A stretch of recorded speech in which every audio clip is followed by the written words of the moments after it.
All right, y'all. Today we have national treasure Jon Stewart doing what he does best, which is just kind of, saying what we're all thinking, especially as it relates to Trump and Epstein sitting in a tree. Pedophile.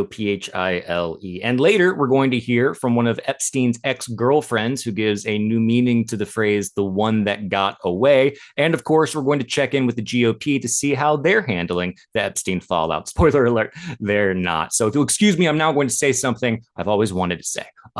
Take it away, Jon Stewart. Trump now claims the Epstein files were actually written by Obama, Biden, and Comey. No, that makes total sense. Yeah. Is this the biggest cover-up in American history or just another Tuesday Trump dump? Oh, God, I don't know. The whole thing is so abjectly ridiculous. Look, it's, we talked about it on the Daily Show last night, Occam's razor. Like, there's not that many people who are on video dancing with Jeffrey Epstein and with his arm around him and on the plane as the president of the United States. So the idea that, I understand what he's doing. He's doing the whole, it's just like Hunter's laptop. And you're like, okay. Yeah, I think abjectly ridiculous sums up this entire situation pretty well. And when it comes to Occam's razor, I can't really think of a simpler explanation than there being a there. In fact, I think the there's in the there are multiplying exponentially right now. It's like a viral outbreak of theirs where wherever you look, there's another there. But y'all, this is Donald Trump, this is Teflon Don. Scandals are part of his DNA. So let's see how he's going to wiggle out of this one. I would say that, these files were made up by Comey. They were made up by Obama. They were made up by the Biden. We went through years of that with the Russia hoax, with all of the different things that we had to go through. We've gone through years of it. But she's handled it very well, and it's going to be up to her. Whatever she thinks is credible, she should release. Yeah.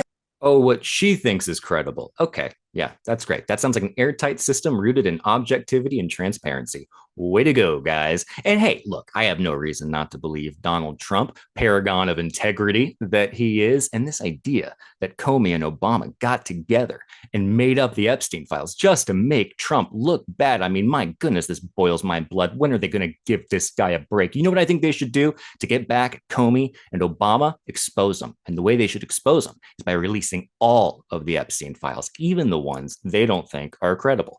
Because if you think about it, what is there really that would make Trump look bad in this situation besides a friendship with Epstein that lasted over a decade? Oh, and all of these photos and the video footage and the things that he said in private and the things that he said publicly, as well as the part where he was found liable for SA. But hey, as long as you memory hole everything he's ever done, I think he's going to be in the clear. So here is one of Epstein's ex-girlfriends, maybe giving, a little bit of credence to the idea that there is indeed a there. While you were dating Epstein, can you tell us how close these two men were? They were best friends. I dated Jeffrey for a period of more or less, I think about 4 or 5 months.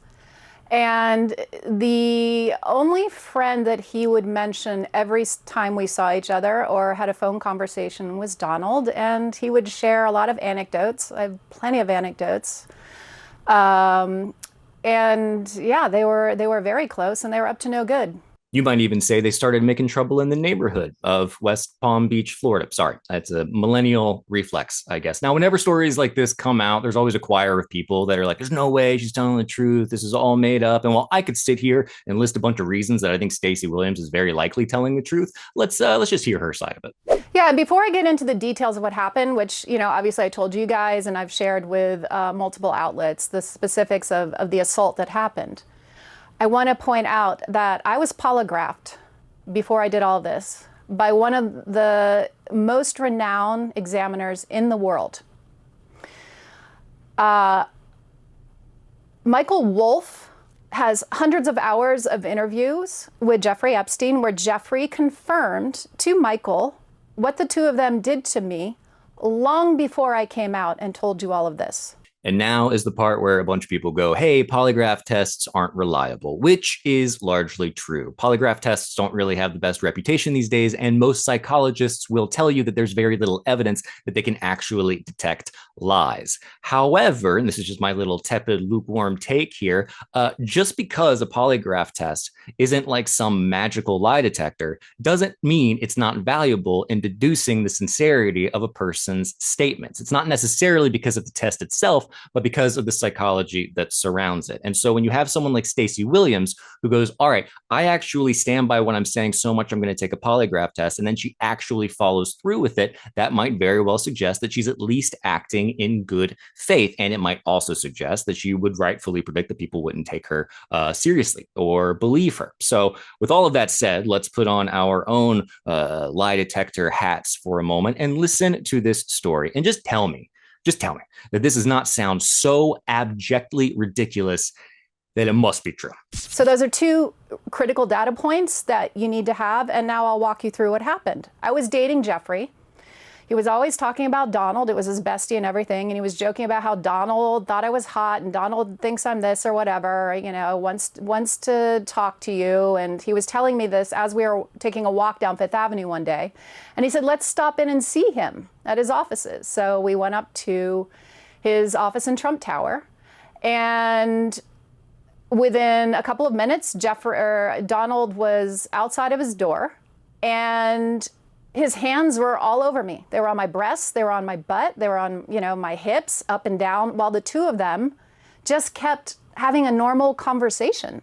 Yeah, it's gross, incredibly gross and terrible and sad. I believe her 100%. It's gross. These are gross people. And Williams goes on to explain how Trump and Epstein would have a conversation about her while she was just standing there and Trump was just feeling her up the entire time. So yeah, you can say what you want about polygraph tests, but as Jon Stewart mentioned, there's still Occam's razor. And sometimes if it walks like a Trump and gropes like a Trump and grabs by the whatever like Trump, yeah, it might be the president of the United States. And I think that when you look at all of this together, when you look at this story from Stacy Williams, as well as all the photos and the videos and Trump's history, whether it's his legal history or what he's just said openly into a microphone, he might be the last person on earth that you would want in charge of making this story about child sex trafficker Jeffrey Epstein go away. I believe the legal term is a conflict of really perverted and potentially illegal interests, but I don't know if that's true or not because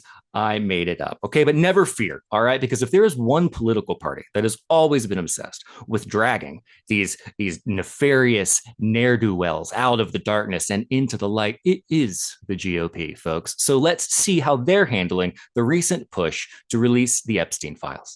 There are new signs for the president that the backlash over the Jeffrey Epstein saga is very real and not going away. Right now, there are two major developments on Capitol Hill. A vote on a measure to force the White House to release all federal records related to Epstein now has enough Republican support in the House. At least 10 GOP lawmakers have now signed on, meaning that leadership has to hold a vote. And just as that news was breaking, the House Speaker, Mike Johnson, is telling CNN that he's not going to hold any vote on anything related to Epstein this week. Why does that matter? Well, this week is the last week that Congress is scheduled to be working until September. Ah, yes, I believe that is chapter 4, verse 11 of The Art of the Deal that says that if people try to hold you accountable, just go on vacation until they forget about it, which in fairness has been a pretty effective strategy in the past, especially when it comes to Trump's base, which does have a reputation for sometimes getting distracted by bright colors or the jangling of car keys. But that said, I don't think this story is going away, and I don't think Trump supporters are going to let it go. Because while I might not agree with the political views of people who support Trump, I think the one thing they hate, even more than what they think socialism is being lied to and talked down to and made fun of, which in fairness, I just did. But in my defense, I enjoy doing it. But I think one of the reasons the Democratic Party loses so many elections is because when they talk about Trump supporters, they do so in a way that paints them as stupid and morally repugnant. But what's unique about this situation is you have people on the left going, oh, Okay, I guess Trump supporters had a pretty good point here. All right. And then you have people on the right, specifically Trump, talking down to his own base and throwing out the same intelligence insulting excuses that they probably thought the Democrats had a monopoly on. So if I was a Trump supporter, I would be like pretty upset right now, but I'm not. So instead, I just think the whole thing is, as Jon Stewart said, abjectly ridiculous. What's ridiculous is not the abuse that was perpetrated by Epstein, nor is a story like Stacy Williams ridiculous. What's ridiculous, I think, is how spectacularly they are failing at getting this story to go away. It's like a playbook of what not to do. And I think that if there's one group that right now is really going to drain the swamp, it's not going to be Republicans and it's not going to be Democrats because they're both the swamp. It's going to be Trump's own supporters who pursue this truth relentlessly, even after their senators or whatever come back from, vacation. But I guess that means I have to end this on maybe a statement that I've never said before. So here it goes. Godspeed, Trump supporters. We're counting on you. That actually felt good. That felt good and true. It did feel, I'll take a polygraph test. I really will.